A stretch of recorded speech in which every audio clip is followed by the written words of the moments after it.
Oh man, I can't wait to play GTA Vice City, hang out with my friends, go to the beach, and tonight, tonight's the night because there's a new episode of Dexter coming out, right? Andre, this is not 2006 anymore, buddy.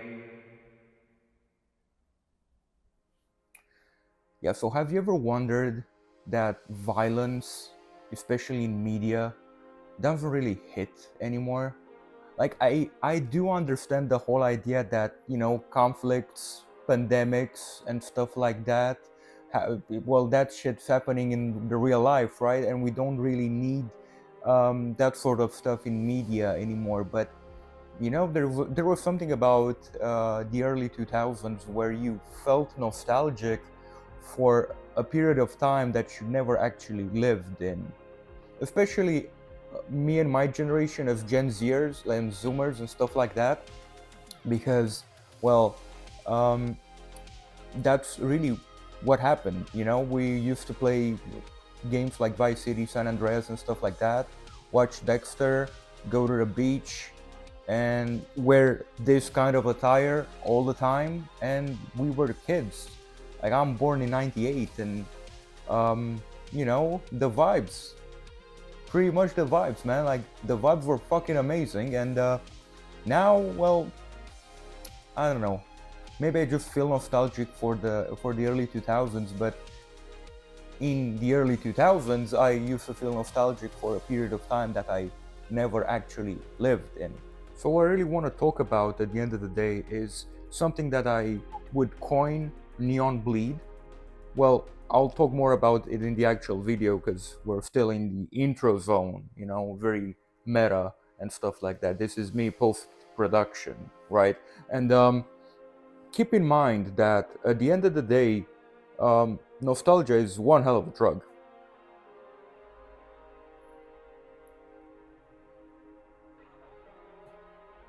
The cultural resurgence of the 1980s that emerged during the early 2000s did not merely seek to replicate a bygone decade, it sought to dissect it.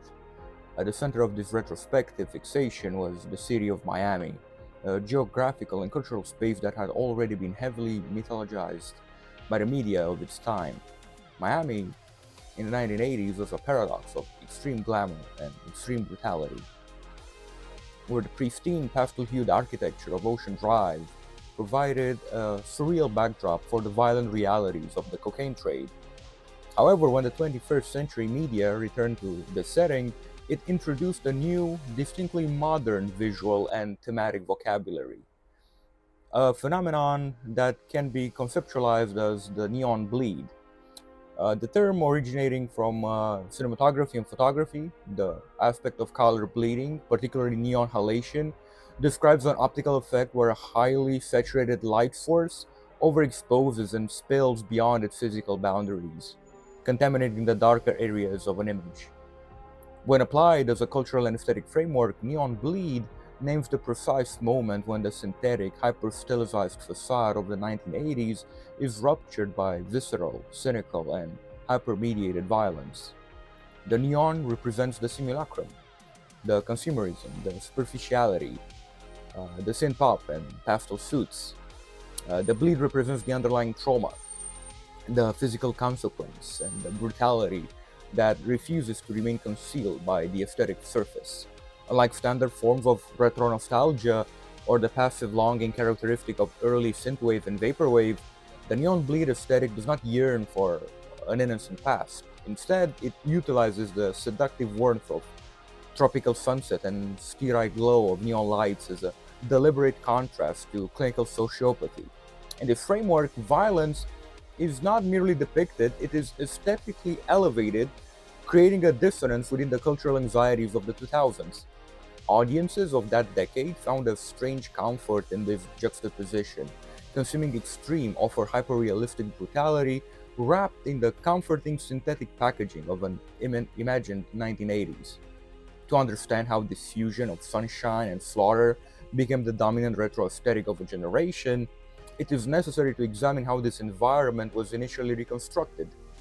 The original visual vocabulary of pastel suits and blood spattered neon was forged in the 1980s by works like Scarface or Miami Vice, However, the catalyst that transformed those quote-unquote primary texts into a self-sustaining, nostalgic simulacrum for the 21st century did not originate in traditional cinema. It emerged in a medium that required active participation and complicity. Rockstar North released Grand Theft Auto Vice City in October 2002, and the studio did not realize at the time that they just created another open world. They actually created an elaborate cultural citation. The game's fictional Vice City is unmistakably modeled on Miami, while its narrative follows the familiar arc of a recently paroled gangster, Tommy Vercetti, who builds a criminal empire after a drug deal that goes disastrously wrong. The parallels to Brian De Palma's Scarface are obvious, with additional influences drawn from Carlito's Way and the television series Miami Vice. Yet, reducing Vice City to a catalog of references overlooks the more interesting question raised by its cultural afterlife. A game assembled almost entirely from secondhand images of the 1980s gradually became, for a generation of players too young to have experienced that decade, the primary aesthetic reference for what the 80s looked and felt like. That reversal deserves closer attention because it complicates the conventional relationship between original and copy. Vice City began as an interpretation of existing films, television, music, and popular mythology surrounding the 1980s Miami. Over time, however, those earlier texts increasingly came to be understood through the game itself. For many players, Scarface, Miami Vice, or even the real city of Miami were not the original points of reference. They were contexts that helped explain Vice City. The direction of influence had quietly reversed. This following chapter examines that inversion through three interconnected frameworks, which are intertextuality, aesthetic construction, and theories of nostalgia detached from lived memory. It argues that Vice City offers an unusually revealing example of how an interactive simulation can gradually detach itself from the historical and cultural material on which it is based. More significantly, it suggests that interactive media possess a unique capacity to reshape cultural memory. Unlike cinema or television, which asks audiences to observe a fictional world, video games ask them to inhabit one. Through repetition, exploration, and participation, that fictional world can acquire the familiarity and emotional authority normally associated with lived experience. By the time Vice City became nostalgic, it was no longer simply representing an imaged version or an imagined version of the 1980s. For many players, it had become the decade itself. Julia Kristeva's inflation essay, Word Dialogue, and novel proposes that every text exists as a mosaic of quotations. No work is entirely original, each observes, rearranges, and transforms the texts that came before it. She came up with the idea of intertextuality, to put it simply. Originality, in this sense, does not consist of creating something from nothing, but of reorganizing existing cultural material into new forms. Gerard Genet develops this idea further, where he distinguishes between different forms of transtextuality, including direct quotation, allusion, and hypertextuality. Hypertextuality describes the relationship in which one text is derived from another without explicitly identifying its source.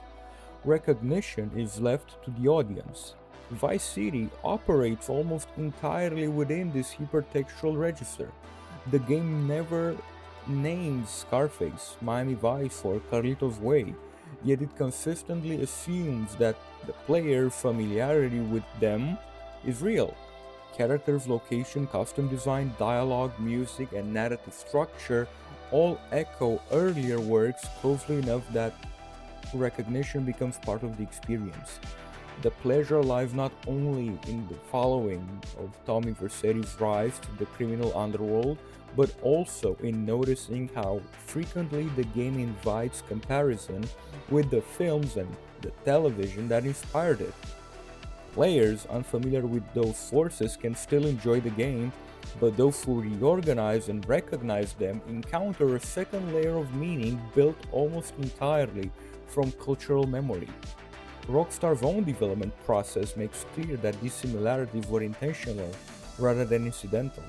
Members of the development team traveled to Miami during production to observe the city's architecture, atmosphere, and geography firsthand, while Miami Vice reportedly remained in regular rotation throughout the development. Art director Aaron Garbett has described the television series as a direct visual reference for the game's distinctive neon lighting and color palette. Sam Hauser likewise framed the project not as an attempt to reconstruct a historical city, but to capture what he called the grooviest era of crime. His choice of words is revealing. The goal was never historical, it was the recreation of an already familiar cultural image. That distinction matters because Vice City is interested less in Miami itself than in the idea of Miami that had already circulated throughout popular culture for nearly 2 decades. By 2002, the city had become inseparable from a collection of recurring visual and narrative conventions like pastel suits, palm-lined boulevards, cocaine trafficking, sports cars, neon skylines, and synth-pop soundtracks. These elements had appeared so frequently across film, television, music videos, and magazine photography that they no longer belonged exclusively to any single work. They had hardened into a Vice City did not invent that genre. It assembled its existing components into a navigable world.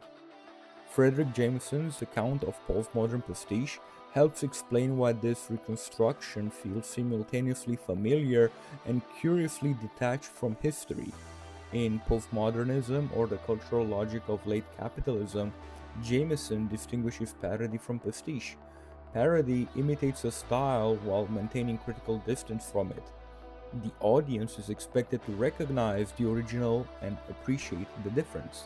Pastiche, by contrast, reproduces style without that critical edge. It borrows the appearance of earlier forms while remaining largely indifferent to their historical context. Vice City occupies an uneasy position between these two categories. Its radio advertisements, fictional corporations, celebrity caricatures, and satirical talk show frequently how the game mocks the consumerism, political spectacle, and cultural excess associated with the Reagan era. The in-game commercials for products such as Synth and Sun, for example, exaggerate the decade's obsession with technology or technological novelty and conspicuous consumption. Yet satire is only one layer of experience. The player's relationship with the game is shaped just as strongly by the pleasure of inhabiting its world. The soundtrack, sports cars, fashion, architecture, and tropical color palette are presented less as objects of critique than as objects of desire. Whatever irony the game directs toward the decade rarely diminishes its appeal. Players are invited to laugh at the 1980s while simultaneously enjoying them. This tension explains why Vice City ultimately functions more as pastiche than parody. Although its script occasionally ridicules the decade's excesses, its broader aesthetic project encourages immersion rather than critical distance. The game celebrates the very surfaces it appears to satirize. What players remember decades later is rarely the joke itself. They remember driving beneath pink sunset while Billie Jean played on the radio, speeding along Ocean Beach in a stolen sports car, or watching the city skyline glow against the water at night. The irony fades more quickly than the atmosphere. The game's intertextuality also extends inward toward Rockstar's own history. Vice City first appeared as one of the three cities in the original Grand Theft Auto, albeit as a two-dimensional abstraction viewed from above. Returning to the setting in 2002 was therefore more than a change of location. It was an act of self-citation, which they're doing now with GTA 6. Rockstar revived an earlier fictional space, expanded it into three dimensions, and reimagined it through the visual landscape of 1980s popular culture. The city was already a copy before it became the copy of something else. This recursive quality anticipates the broader argument of the chapter that Vice City repeatedly reproduces existing cultural forms until the distinction between force and reproduction becomes increasingly difficult to sustain. Among Vice City's influences, Scarface is by far the most structurally important. The similarities extend well beyond visual homage. Both narrative follows an outsider who enters Miami's cocaine economy at its margins before ascending through a combination of ambition, opportunism, and escalating violence. Both protagonists betray established criminal hierarchies, seize control of increasingly lucrative and eventually retreat into heavily fortified mansions that become the setting for climactic assaults. Even specific locations echo De Palma's film. Tommy Vercetti's mansion, his expanding criminal empire, and the import-export business all recall recognizable moments from Scarface. None of these similarities are hidden. Rockstar relies on the audience's willingness to recognize them while stopping just short of direct adaptation. Yet Vice City never becomes a playable version of Scarface. It borrows narrative architecture rather than reproducing narrative detail. Tommy Vercetti is not Tony Montana, under another name, and the game's story repeatedly diverges from its cinematic predecessor. This distinction is important because it illustrates how intertextuality functions throughout the game. Rockstar is less interested in recreating individual scenes than in creating the cultural memory of Scarface. What players recognize is not a sequence of direct quotations, but an accumulation of familiar gestures, images, and situations. The game feels less like Scarface even when it is doing something entirely different. Carlito's Way contributes a different register altogether. While its influence is less immediately visible, several secondary characters reportedly drew inspiration from the film's comparatively restrained portrayal of organized crime. Where Scarface revels in operatic excess, Carlito's Way devotes greater attention to loyalty, compromise, and the psychological cost of criminal life. Those concerns appear throughout Vice City's supporting cast, whose shifting alliances and personal ambitions give the game's world a degree of social complexity that extends beyond Tommy's rise alone. Rockstar borrowed not only visual motifs, but a tonal variation, allowing moments of flamboyant spectacle to coexist with quieter forms of betrayal and disillusionment. Miami Vice operates differently again. Its influence is less narrative than atmospheric.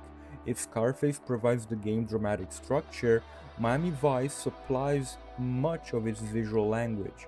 The series transformed Miami into an aesthetic object, replacing the sun-bleached realism of earlier police dramas with pastel architecture, neon reflections, designer clothing, and a soundtrack built around contemporary popular music. Rockstar adopts this visual grammar almost wholesale.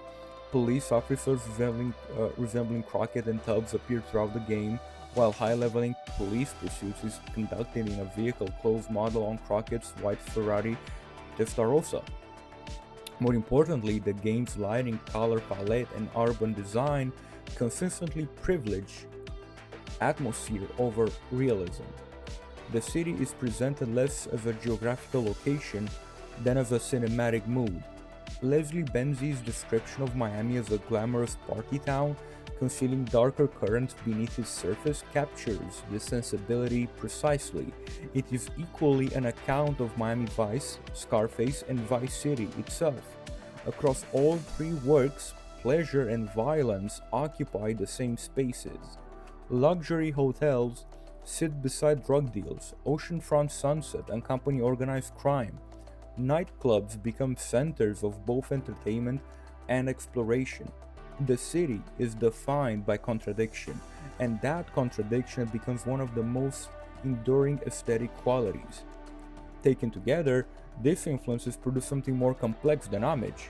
Vice City does not privilege one source while treating the others as a secondary reference. Instead, it assembles fragments from cinema, television, music, fashion, and popular myth into a composite vision of the decade. By 2002, these cultural associations had become so familiar that they no longer depended on an individual work. Palm trees, synthesizers, cocaine, like all of that fused into a broader symbolic language of the 1980s. Players did not need to identify every reference individually because the references had already merged into a single cultural image. This is one of the reasons Vice City proved so culturally durable.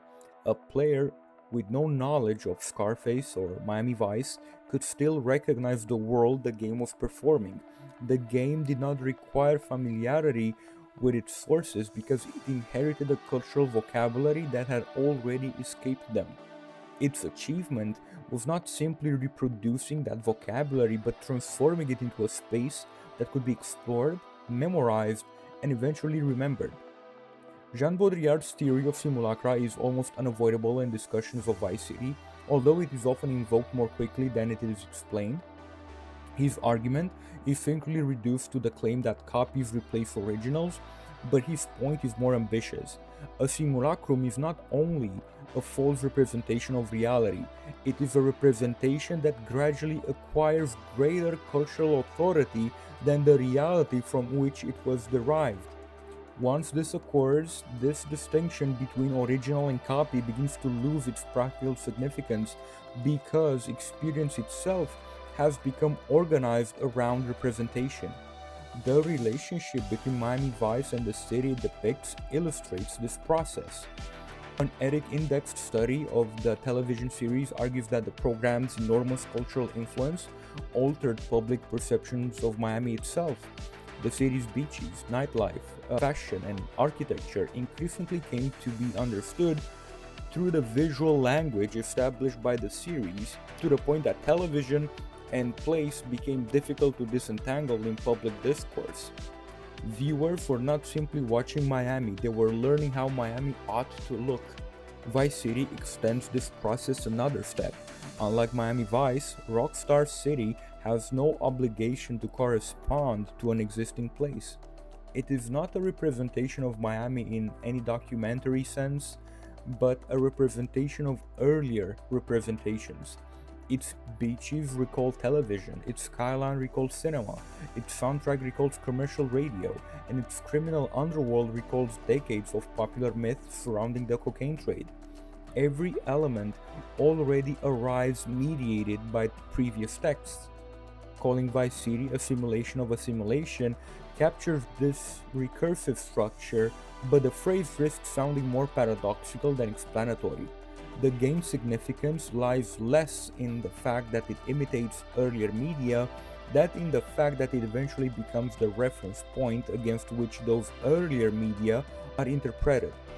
A player who encounters Scarface after spending hundreds of hours in Vice City is unlikely to experience the film as an original. Instead, the film appears strangely familiar because it resembles the game. The historical order remains unchanged, but the phenomenological order has quietly reversed. Cultural authority now belongs to the simulation. This reversal helps explain why Vice City continues to shape popular understandings of the 1980s long after its own release. The game inherited an already stylized image of Miami, intensified it through interactivity, and then circulated that intensified version widely enough that it became culturally self-sustaining. The simulation no longer depends on the original because later audiences encounter the simulation first.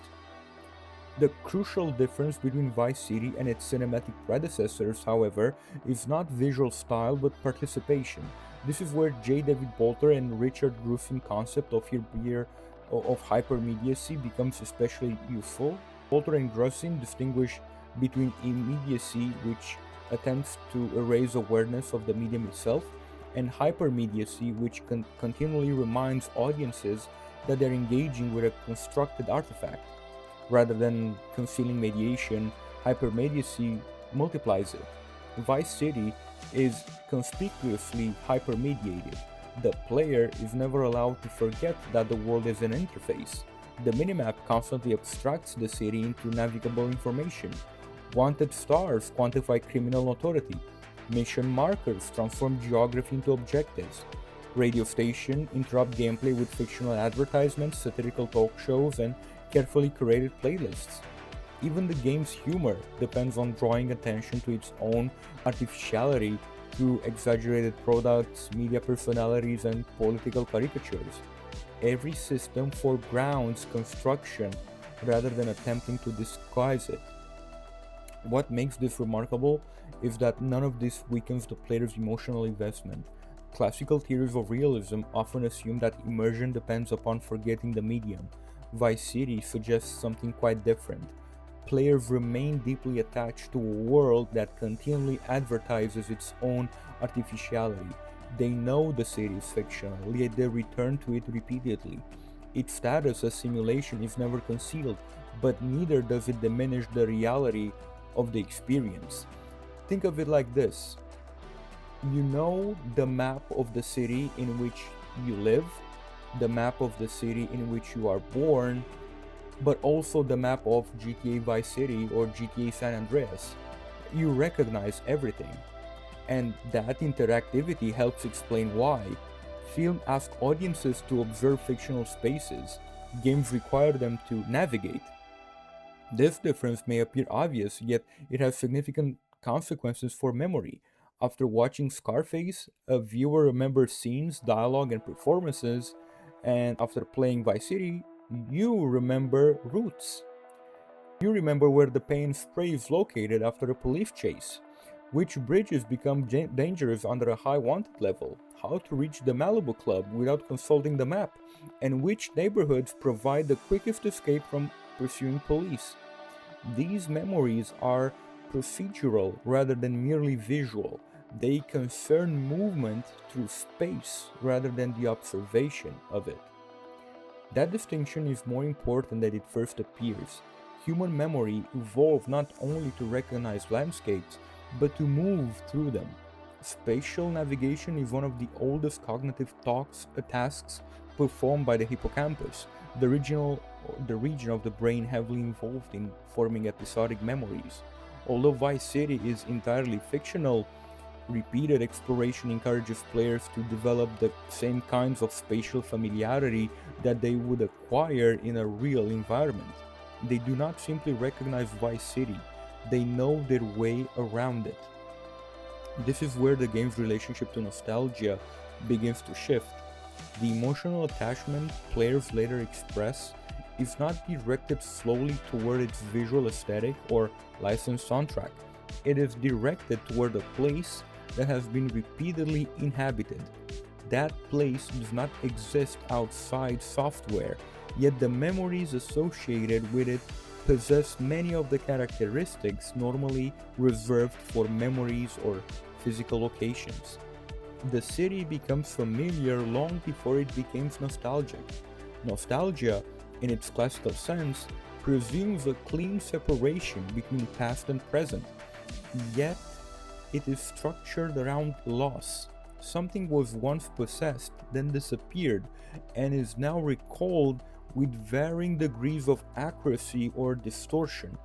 The distinction between restorative and reflective nostalgia is useful because it preserves that basic even while complicating it. Restorative nostalgia seeks to rebuild the lost home as if it could be recovered in its original form. Reflective nostalgia, by contrast, lingers on longing itself, treating the past less as a recoverable object and more as a shifting emotional landscape. In both cases, however, the subject has some relation, however mediated, to what is being remembered. The audience for Vice City complicates this model in a more radical way that is often acknowledged. A significant portion of its long-term cultural impact has been carried by players who were either children when it was released or not yet born. For these players, the game does not recall a lived decade, it constructs one. The result is not nostalgia for the 1980s, but nostalgia for an aesthetic system that was already twice removed from lived experience, first filtered through cinema and television, then reassembled as an interactive simulation. This is where the structure becomes more unusual than standard accounts of retro culture tend to suggest. It is not simply that Vice City produces nostalgia for a period it did not accurately represent. It is that it produces nostalgia without an original personal referent at all. The feeling is real, but the object of that feeling is not anchored in biography. Commentary on the game's cultural afterlife has noted that, indirectly, one retrospective analysis describes a generation that became nostalgic for the nostalgia. The game itself generated. The phrase is useful because it captures a doubling effect. What is being longed for, not the object or the 1980s themselves, but a childhood encounter with a simulation of the 1980s. The emotional object is displaced twice, once into media and once into memory of media. This structure aligns closely with what scholars of contemporary retro aesthetics have described as historical nostalgia, a form of longing directed toward periods never personally experienced, but nonetheless felt as culturally intimate through repetition in media and style. Genres such as synthwave, chillwave, vaporwave operate within this logic, reconstructing past decades not as they were lived, but as they were imagined, advertised, or visually stylized. A parallel account in the Journal of Popular Music Studies described these movements as relying on unrealistic depictions of reality that nevertheless produced genuine emotional attachment by reorganizing cultural memory around imagined pasts. Mark Fisher's concept of hauntology provides a sharper way of framing this condition. Obviously, he's drawing on Jacques Derrida's specter of Marx. Fisher argues that contemporary culture is frequently haunted not by the past itself, but by the futures that past decades once anticipated but never realized. In this sense, nostalgia is not only backward looking, it is also oriented toward lost possibilities. What is mourned is not simply what happened, but what might have happened. Vice City occupies a curious position within this framework. Its version of the 1980s is not historically precise, but it is also not entirely fabricated. It is drawn from a specific cultural moment in which the decade had already begun to mythologize itself through music videos, fashion, photography, Hollywood cinema, and television aesthetics. The game does not reconstruct the real 1980s so much as it reconstructs the 1980s as they had already been reconstructed by popular culture. In doing so, it revises or revives not only the imagery of the period but also its retrofuturist self-image, the sense that the future was being constantly anticipated through neon surfaces, synthesized sound, and stylized excess. This is where the game's relationship to synthwave culture becomes retrospectively legible, long before genres like synthwave consolidated around later media such as Drive. Vice City was already circulating a coherent aesthetic of 1980s futurism filtered through early 2000s digital culture. It did not merely borrow from an existing revival, it actually participated in shaping the conditions under which that revival would later become possible. The term anemoia, coined by John Corning in the Dictionary of Obscure Sorrows, is sometimes used to describe this feeling of nostalgia for a time one has never experienced. While not a scholarly concept, it has gained traction in discussions of retro aesthetics because it names something that existing theoretical vocabularies often treat only indirectly. It describes an emotional response that is fully real while remaining structurally detached from lived history. Vice City is one of the clearest cultural objects through which this condition becomes legible. What emerges from this is a final inversion. Earlier accounts of nostalgia assume that memory produces media. Lived experience becomes recollection, which then becomes representation. Vice City suggests a different sequence. Media produces experience, which then becomes memory. The game does not simply represent a decade, it generates a place that can later be remembered as if it had been lived in. For many players encountering it at the formative ages, this distinction between visiting Vice City and remembering it becomes increasingly difficult to maintain. The city exists as software, but it is stored as something closer to experience. It is not only seen or heard, it is repeatedly navigated, learned, and internalized. The consequence is that nostalgia attaches itself not to the historical 1980s, but to a mediated environment that has acquired the structural properties of memory. The longing that emerges later is therefore directed at something that was never historically present, yet feels personally real. The 80s being remembered were never lived, they were driven through. Taken as a whole, GTA Vice City begins to look less like an adaptation of earlier media and more like a consolidation of them. It draws from cinema, television, music, and popular myths surrounding 1980s Miami, but it does not simply reproduce these sources. It reorganizes them into a single, navigable environment in which style, narrative, and atmosphere become indistinguishable from one another. What results is not a reconstruction of a historical period, but a coherent aesthetic system that can be entered, learned, and repeated. This distinction matters because it shifts how influence is usually understood. Vice City does not privilege one cultural source over another, it absorbs them into a shared visual and narrative vocabulary that no longer depends on any single origin.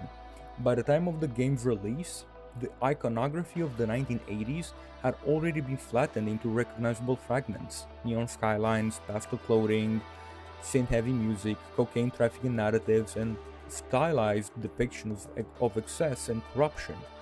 These fragments no longer pointed clearly back to specific works, they pointed sideways to one another. The game's achievement was to assemble them into a world where they could be experienced directly.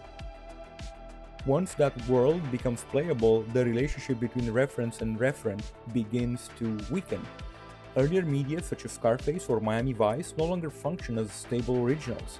They become part of a shared archive that is increasingly interpreted through Vice City itself. For many players, especially those encountering these works after spending significant time with the game, the film or the television series appears as something already familiar, not because it was previously seen, but because it resembles an environment that has already been inhabited. This order of cultural recognition is quietly reversed. And to, conclude, as those players age, the game does not recede into abstraction, it becomes emotionally embedded. The sensation often described as nostalgia is therefore directed not toward a historical decade, but toward a mediated space that was once repeatedly inhabited. The feeling is real, but its object is not historical in the usual sense. It is experiential rather than archival. Seen in this light, Vice City does not simply represent the 1980s, or even replace earlier representation of the 1980s. It produces a condition in which representation becomes experience and experience becomes memory. The game constructs a world that can be lived in repeatedly until it acquires the emotional authority of something once lived through. That authority persists even when its fictional status is fully understood. This is the broader implication of its design. Interactive media do not only depict cultural history, they can reorganize how the history is remembered by transforming aesthetic citation into inhabitable space. What matters is not accuracy to a historical moment, but the intensity and repetition with which that moment is experienced in mediated form. In Vice City, the 1980s become something that can be driven through until they feel familiar. The result is a final and somewhat unsettling inversion. The 80s that later audiences feel nostalgic for they were never directly experienced in the first place. In many cases, were never even encountered through the original cultural works that defined them. They were encountered first as a simulation. That simulation, through repetition, interactivity, and aesthetic coherence, becomes the primary reference point. The historical decade remains in place, but it is no longer the dominant source of meaning. It was not remembered and then recreated. It was recreated and then remembered.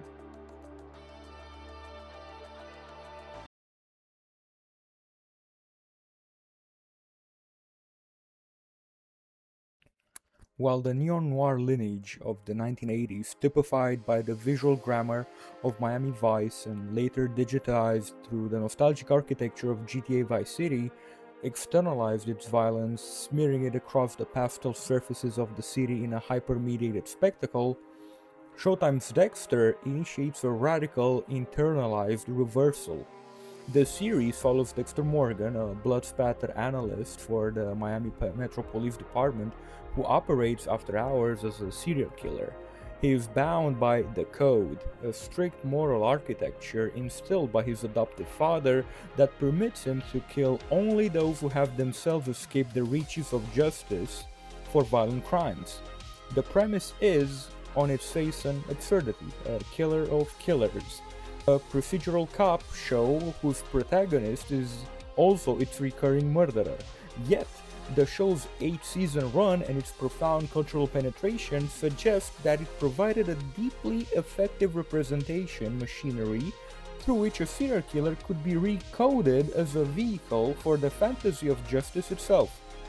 Dexter occupies the same geographic and temporal coordinates as the wider neon bleed aesthetic, the sun-bleached tropical light of 2000s Florida, but it pursues a diametrically opposed strategy for making violence consumable. If the neo-noir lineage of the 1980s makes violence safe by making it loud, Dexter makes violence safe by making it quiet, clinical, and domestic.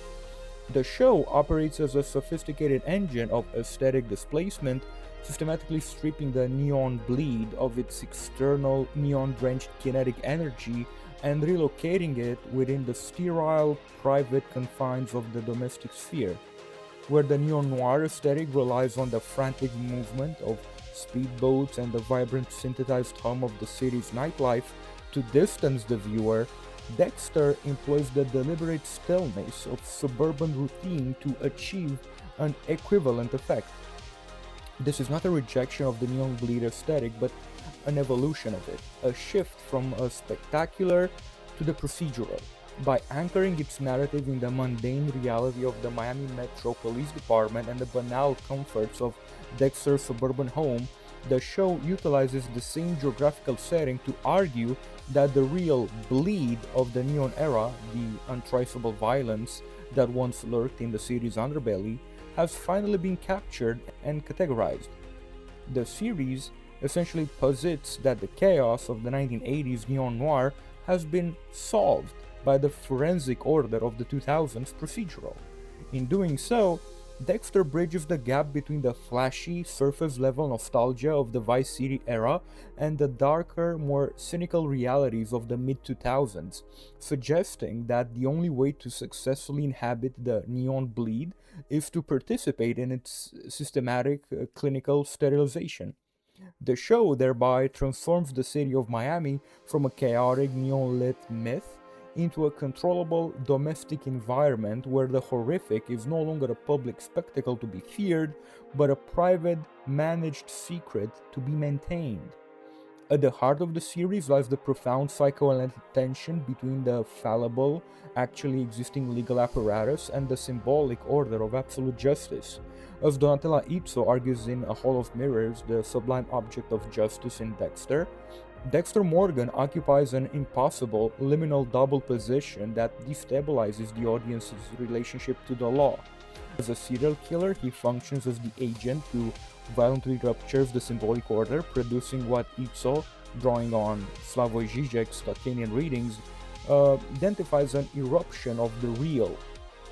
In this framework, the real is that traumatic, unsymbolized kernel of existence that defies categorization, periodically breaking through the thin fabric of societal norms and demanding a response that the state is structurally incapable of providing. Dexter is a manifestation of his trauma, yet, as a professional forensic investigator, he is simultaneously the figure whose vocational function is to resuture that exact same rupture, smoothing over the jagged edges of the real and translating chaotic, unspeakable violence back into a coherent, lawful narrative for the state. He is quite literally both the wound and the bandage. This duality produces the whole of mirrors, it so describes, a condition of recursive entrapment in which the detective is endlessly facing a reflection of the very crime he is investigating because he is the architect of that crime. The show forces the viewer to confront the sublime object of justice, an ideal of pure, unadulterated retribution that the legal institution can only imperfectly approximate, and through Dexter's methodical existence, it suggests that the state's inherent inability to deliver this absolute, transcendental justice necessitates a secret, extra-legal intervention. This tension elevates the series from a simple procedural to a complex mediation on the nature of authority, by positioning Dexter as the one who identifies the failures of the legal system and then unilaterally fills that vacuum with his own brand of justice. The show invites the audience to participate in a dangerous psychic trade-off. We're asked to accept the premise that the law's failure is not a flaw to be repaired, but a definitive condition to be bypassed. Dexter's forensic expertise does not just uncover the truth of a crime, it legitimizes his role as the arbiter of who lives and who dies, effectively rebranding murder as a necessary administrative correction. The viewer is thus locked into a voyeuristic complicity. We rely on Dexter to perform the real acts of violence that we fear, but we also rely on his badge to provide the reassuring, clinical narrative that allows us to sleep at night. He is the ultimate figure of institutional cynicism, the man who knows the law is empty, yet uses his proximity to it to grant himself the power of a sovereign, deciding the fate of others in a private, plastic-wrapped dark room. In doing so, Dexter transforms the act of killing from a moral crisis into a bureaucratic inevitability, suggesting that in a world where the law is always failing, the only way to maintain the illusion of order is to permit the monster to serve the state. This condition is further clarified and fundamentally complicated by Giorgio Agamben's concept of sovereign power and bare life, also named homo sacer. What is often missed in surface-level readings of Dexter's vigilantism is the exact ontological status to which he reduces his victims. Agamben traces the figure of homo sacer from Roman law, a person who is banned from society, stripped of all political and legal rights, and reduced to mere biological existence. Crucially, homo sacer is the only one who may be killed with impunity, yet not sacrificed in any recognized religious or legal ritual. Dexter operates strictly within this paradoxical state of exception, by identifying murderers who have slipped through the cracks of the judicial system. Dexter unilaterally strips them of their citizenship and legal personhood. The moment they wake up wrapped in plastic on his table, they are no longer legal subjects, they are bare life. Dexter thus assumes the ultimate role of the sovereign, the one who stands outside the law to decide who is excluded from it. The show's recurring narrative question, well, is Dexter's vigilante violence the lesser evil? Is this question therefore not a moral inquiry but a structural one? It repeatedly invites the viewer to sit with the seductive comfort of a sovereign violence that is entirely illegitimate yet functions as a perfect, frictionless administrative correction. Now cue in the based Dexter edits.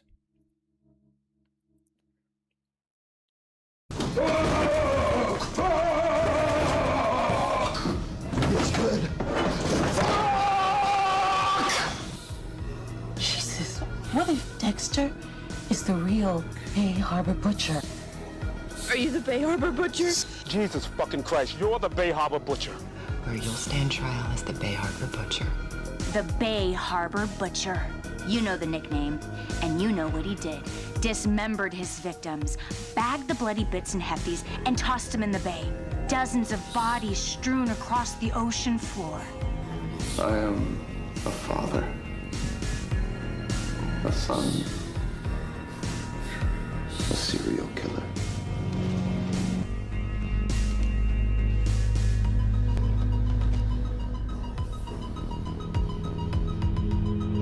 When was this taken? Last month.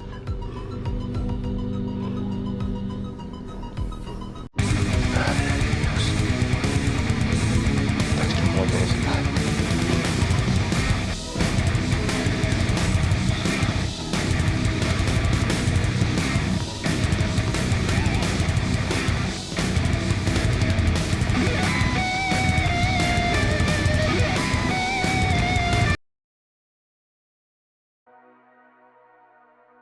A meticulous choreography of violence that replaces the operatic public gunfights of the neo-noir lineage with a private surgical liturgy. But the ritual does more than simply replace spectacle with procedure. It actively contains and quarantines the bleed. The painstaking preparation of plastic shitting is the ultimate architectural manifestation of this containment. In the broader neon bleed aesthetic, violence spills out onto the neon-lit streets, contaminating the public sphere. In Dexter, the violence is hermetically sealed. The plastic sheeting acts as a literal and symbolic barrier, ensuring that the trauma of the kill does not contaminate the domestic, suburban world outside. The victim's blood is not allowed to flow freely. It is captured, measured, and reduced to a single drop on a glass slide. This slide is the ultimate commodification of violence. Chaotic human life, meticulously archived, labeled, and hidden inside a sleek wooden box hidden in an air conditioning unit. The ritualistic repetitiveness of this act performs a profound ideological and psychological work. By the time a viewer has witnessed the plastic sheeting go up for the 10th time, the act of murder has become familiar, expected, and almost anesthetic. But repetition here is not merely about desensitization. It functions as a mechanism of mastery over trauma. The chaotic, unpunished violence of the outside world, the very violence that traumatized Dexter in his childhood, is reenacted under conditions of absolute sterile control. The repetition performs the same distancing function that neon lighting and synthesizer pads perform in the wider neon bleed aesthetic, but it does so through an obsessive-compulsive conversion of an ethical event into a routine. Through this repetition, the viewer is trained to stop seeing a murder and to start seeing a procedure. The horror of the kill is eclipsed by the satisfaction of the cleanup, suggesting that in a hypermediated world, the only thing more comforting than justice is absolute clinical hygiene. This process of domestication is profoundly reinforced by the show's suburban frame, operating as a sophisticated system of psychological and sociological camouflage. Beth Johnson observes that the series utilizes a Freudian framework of sublimation to suggest that Dexter's capacity for domestic intimacy with his wife Rita is inherently tied to his murderous compulsion. The violence does not exist in opposition to his suburban life. Rather, the two impulses occupy the same psychic economy, where the clinical purification achieved in the kill room directly subsidizes his ability to perform the role of a gentle, non-threatening husband and father. This domestic facade is not merely an emotional byproduct, it is a structural necessity, the ultimate cloaking device within a patriarchal society that assumes the heterosexual family man is inherently innocent. Lisa Arellano's analysis further complicates this economy by shifting the lens from the suburban home to the workplace, situating Dexter within a televisual landscape of hypermasculine, predatory police dramas. Arellano observed that Dexter is legible as a heroic monster, precisely because his alienation from the dominant toxic masculine behaviors of his colleagues at the precinct codes him as safe. In the homosocial spaces of Miami Metro, where detectives routinely perform a loud, aggressive, and territorially dominant masculinity that the show explicitly links to the subjugation of women, Dexter's quiet, polite, and effeminate refusal to participate in locker room banter reads not as a threat but as a benign eccentricity. Here lies the ultimate paradox of the show's gender economy. Dexter's nocturnal psychopathy completely drains him of the standard patriarchal desire for dominance, allowing him to perform a reformed, protective masculinity in his daily life. He is neither the predatory monster he hunts nor the toxic protector modeled by the state police. By making Dexter's monstruousness manifest as a polite withdrawal from aggressive masculine bonding, the show effectively maneuvers the audience into a position of total complicity.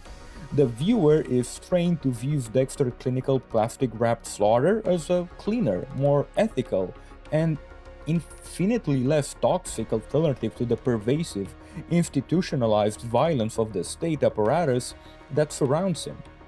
Ultimately, the forensic precision of Dexter's Kill Room is not merely a narrative device for a network television procedural. It functions as the structural microcosm for the entire Neon Bleed aesthetic and its broader ontological project.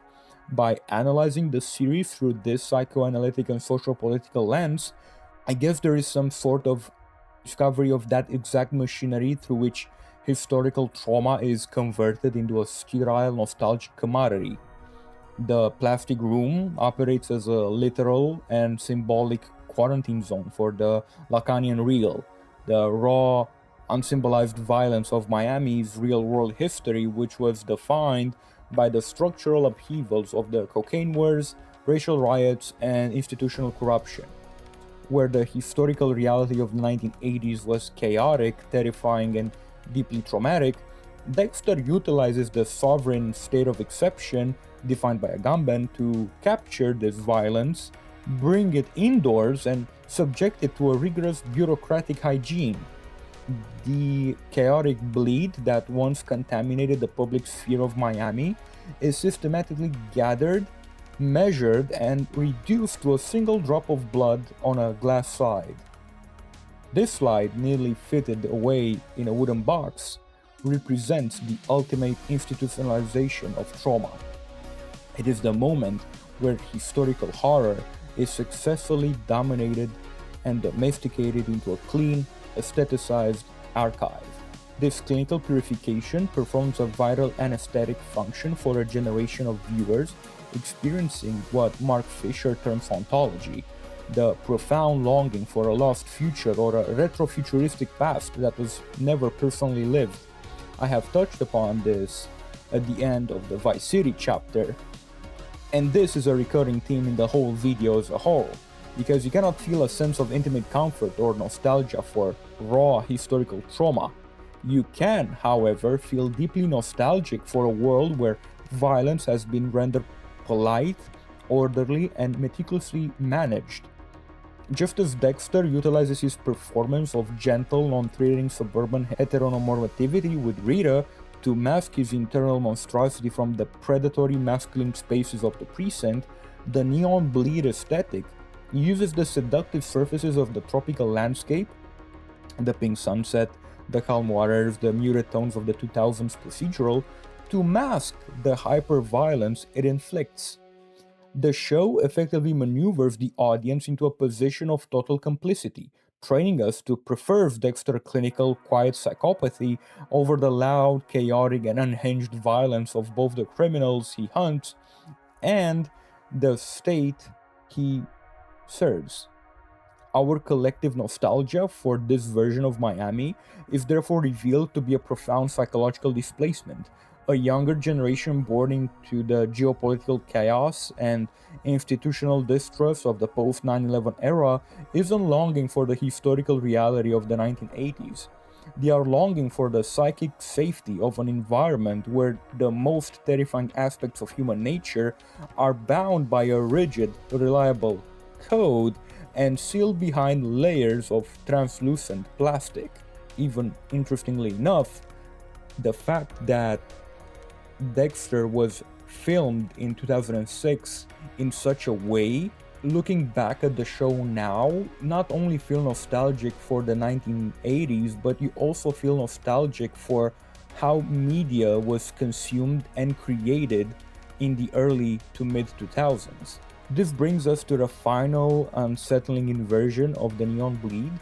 By utilizing these intense psychoanalytic and structural defense mechanisms, Dexter, alongside Vice City, severed the aesthetic from its historical anchor entirely, reversing the phenomenological order of the cultural memory. When a contemporary viewer returns to the primary texts of the 1980s, such as De Palma's Scarface or the original Miami Vice television series, they no longer encounter them as stable historical originals. Instead, those historical artifacts are viewed as awry, processed entirely through the stylistic filters established by the 2000 simulation. The copy has achieved greater cultural authority than the reality, dictating the terms upon which the original is allowed to be remembered. This is the core of the video's essay's thesis. The Neon Bleed did not simply remember or reference the 1980s, it actively reauthored them, constructing an artifact or an artificial past so structurally complete and so psychologically insulating that it acquired the emotional weight of lived biography. The intense nostalgia felt by a generation that never stepped foot in the 1980s Florida is not a mourning for a lost decade, but a longing for a lost interface. The Miami we're homesick for never existed in history. It existed only as a beautifully managed, plastic-wrapped darkroom, a synthetic world that was never genuinely lived through, but endlessly, safely driven through. Chapter 3: Drive. If the trajectory of the Neon Bleed is a journey from historical reference to pure simulation, Drive marks the terminal point of that evolution. By the early 2010s, the cultural appetite for the 1980s nostalgia had exhausted the need for literal geographical anchors. Drive abandons the sun-bleached shores of Miami for the nocturnal, concrete sprawl of Los Angeles, proving that the Neon Bleed is no longer a place. It is a portable psychological condition. Refn strips away the overt satire of Vice City and the procedural justification of Dexter, leaving behind only the bare, structural elements of the aesthetic, the neon light, the synthesizer, and the sudden devastating rupture of extreme violence. To understand how Drive finalizes this cultural project, we must examine it not merely as a stylish thriller, but as a crisis of cinematic representation. This geographical and structural abstraction is established immediately in the film's opening getaway sequence. Unlike the frantic high-speed chases typical of 1980s action cinema, the driver evades the police through pure procedural mechanics. There is no dialogue, only the glow of the dashboard, the ticking of his watch, and the drone of the police scanner. When he successfully escapes by blending into the crowd, leaving a Los Angeles Clippers game at the Staples Center, he is not relying on heroic action but on urban camouflage. He dissolves into the city's data stream, proving that the environment is no longer a vibrant playground but a cold, systemic grid. At the center of this abstraction is the film's protagonist, not known only as the driver. Where Dexter Morgan, for example, required endless voiceover to rationalize his psychological complexities, the driver is completely hollowed out. In that framework of Mark Fisher's application of Jacques Derrida's ontology, the driver is quite literally a specter, a ghost haunting the contemporary cinematic landscape with the lost futures of the 1980s. He has no name, no past, and virtually no dialogue. He is not a psychological subject but a cultural simulacrum, an assemblage of stoic, hypermasculine tropes borrowed from earlier cinema. Jean Baudrillard's theory of the hyperreal is crucial because the driver's professions underscores his artificiality. By day, he is a Hollywood stunt double, a literal stand-in whose job is to wear a mask and simulate danger, and by night he is a getaway driver. When he dons a silicone stunt mask during a heist, he is essentially wearing a mask over a mask. He is an empty vessel, performing the aesthetics of retro cool, moving through a Los Angeles that feels both futuristic and fundamentally obsolete. The driver's status as a pure simulacrum is literalized later in the films when he stalks the mobster Nino from a pizzeria. The driver dons a cinematic prop, the silicone mask model after his own face, used for his stunt work. By wearing a rigid, expressionless copy of himself, he sheds the last remnants of human subjectivity and becomes a literal movie monster, a slasher villain, stripped of psychological motive. He's no longer a man, he is an image executing violence. However, the neon bleed requires more than just a synthetic surface. It requires the traumatic rupture of violence. To understand how violence operates in Drive, we must turn to Steven Shaviro's concept of post-cinematic effect. Shaviro argues that in the 21st century digital cinema, violence and action are no longer strictly tied to narrative progression or character development. Instead, they operate as pure, visceral intensities, shocks to the nervous system that bypass cognitive processing. In Vice City, violence is a logic spectacle. In Dexter, it is a forensic procedure. In Drive, violence is an affective spasm. The stillness of the driver and the hypnotic, synthesized ammonia of the film soundtrack, featuring Kavinsky, lull the viewer into a state of aesthetic trance, only to shatter it with explosions of extreme corporeal brutality. This is the ultimate function of the neon bleed. The hyper-stylized neon surface exists primarily to maximize the effective shock when it is finally, inevitably punctured. Nowhere in this dichotomy is more perfectly distilled than in the film's infamous elevator scene, which serves as the structural microcosm of the entire neon bleed thesis. The sequence begins in a state of suspended animation. Recognizing the threat of a hitman sharing the elevator, the driver initiates a spatial and temporal shift. The lightning dims, isolating the driver and Irene in a warm golden halo, while the ambient sound drops away, replaced by a swelling, ethereal synthesizer. In this slowed, hyper-romanticized moment, the driver turns and kisses Irene. In Lacanian terms, this kiss is the absolute apex of the symbolic order and the cinematic fantasy, the ultimate fulfillment of the synthetic 1980s mythos, where the stoic hero protects the innocent in a beautiful, lit, perfectly scored embrace. And then the neon bleed begins. The transition is instantaneous and physically repulsive. The romantic lighting snaps back to the harsh, fluorescent reality of the elevator. The music cuts out, and the driver violently throws the hitman to the floor, stomping his skull until it caves in. Returning to Slavoj Žižek's readings of Lacan, this head stomp is the catastrophic intrusion of the real. The real is the traumatic, unsymbolizable core of extreme violence that the romantic fantasy was constructed to conceal. Refn weaponizes the audience's desire for nostalgic stylized romance only to punish them with the grotesque, unsanitized reality of the violence required to maintain it. In Dexter, the plastic sheeting protected the domestic sphere from the gore. In Drive, there is no plastic. The blood spatters directly onto the driver's satin scorpion jacket, the ultimate Baudrillardian signifier of his mythic identity, permanently contaminating the aesthetic. When Irene backs out of the elevator, staring at him in horror, she acts as the surrogate for the audience. The ontological illusion was broken. The driver turns to look at her, his face splattered in blood, his heavy breathing the only sound left in the confined space. He is no longer the romantic hero of a synthwave fantasy.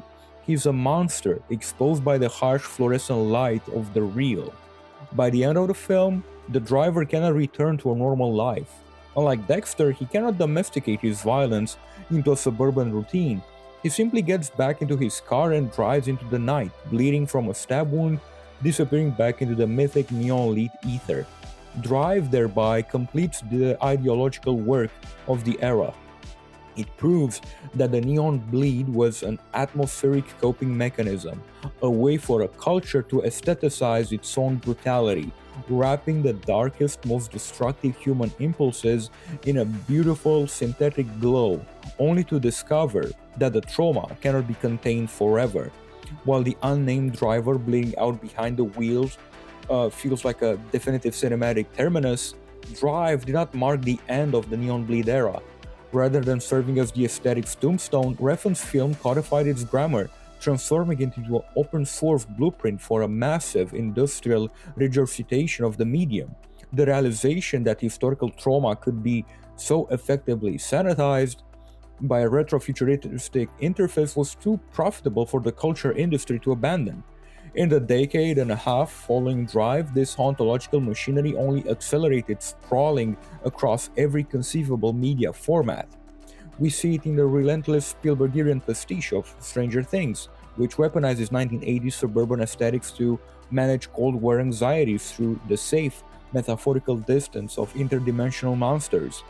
We see it projected forward into a hyper-capitalist dystopia of Cyberpunk 2077, where the neon lighting and the synthesized violence of the 80s are simply mapped onto the future. This loop is endlessly self-sustaining, as evidenced by the continual expansion of the genre in works like Cyberpunk Edgerunners, whose second season, depending on when you're watching this, continues to feed the exact same cultural appetite. These contemporary iterations prove that the neon bleed has transcended its original Miami origins. It is no longer a specific geographical or temporal reference, but a permanent transmedia operating system for processing societal anxiety. Yet, it is within the foundational triad of Vice City, Dexter, and Drive that the core psychoanalytic mechanism for this cultural shift was truly perfected. These three texts did not merely regurgitate a decade, they encapsulated the defining psychological condition of the early 21st century. They engineered a representational space where extreme violence, sovereign exception, and traumatic eruption of the Lacanian real could be managed, aestheticized, and ultimately desired. Through the loud, navigable simulation of the video game, the clinical domestic routine of the television procedural, and the pure post-cinematic effect of the film thriller, the horror of the real was successfully quarantined behind a synthetic, plastic-wrapped facade. The ultimate legacy of the neon bleed is not its visual style, but its profound emotional architecture. It managed to construct a pervasive, haunting nostalgia for an age that its primary audience never actually lived in, a decade whose genuine historical traumas were meticulously erased, leaving behind only the hypnotic glow of the neon and the aestheticized comfort of the bleed. Oh man, what a video. You know, 4 decades, 4 different aesthetics, and one same question, you know? When did we actually stop flinching at violence? You guys so much for watching that. I'll see you in the next episode. Well, I don't know how much and how long that will take, but please share this video if you liked it. Subscribe, all that jazz. Alright, I'll see you around.